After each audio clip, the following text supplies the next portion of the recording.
Now turn to Section 3.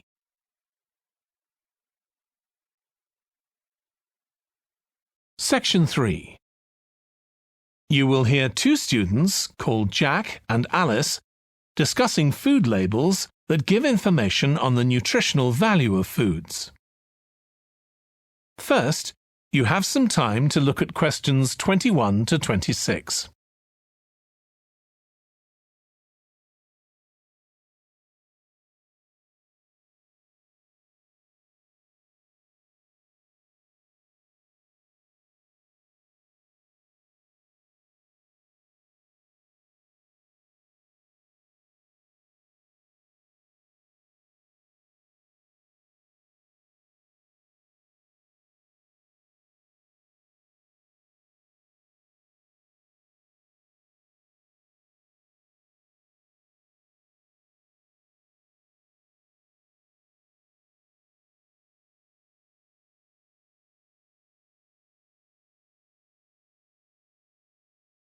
Now listen carefully and answer questions 21 to 26.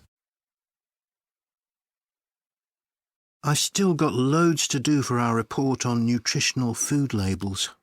Me too. What did you learn from doing the project about your own shopping habits? Well, I've always had to check labels for traces of peanuts in everything I eat because of my allergy. But beyond that, I've never really been concerned enough to check how healthy a product is. This project has actually taught me to read the labels much more carefully. I tended to believe claims on packaging, like low in fat. But I now realise that the healthy yoghurt I've bought for years is full of sugar, and that it's actually quite high in calories. Ready meals are the worst. Comparing the labels on supermarket pizzas was a real eye-opener. Did you have any idea how many calories they contain? I was amazed. Yes, because unless you read the label really carefully, you wouldn't know that the nutritional values given are for half a pizza. When most people eat the whole pizza. Not exactly transparent, is it? Not at all. But I expect it won't stop you from buying pizza. Probably not, no.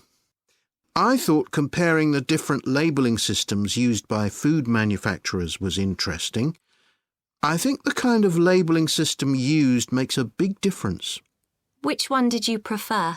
I liked the traditional daily value system best, the one which tells you what proportion of your required daily intake of each ingredient the product contains.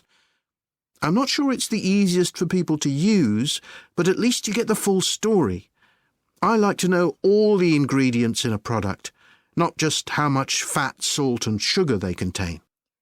But it's good supermarkets have been making an effort to provide reliable information for customers. Yes. There just needs to be more consistency between labelling systems used by different supermarkets, in terms of portion sizes, etc. The labels on the different brands of chicken flavour crisps were quite revealing too, weren't they? Yeah. I don't understand how they can get away with calling them chicken flavour when they only contain artificial additives. I know.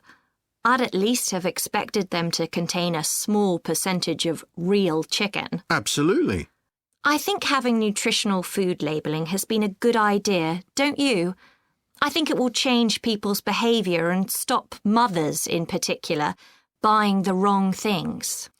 But didn't that study kind of prove the opposite? People didn't necessarily stop buying unhealthy products. They only said that might be the case. Those findings weren't that conclusive, and it was quite a small-scale study. I think more research has to be done. Yes, I think you're probably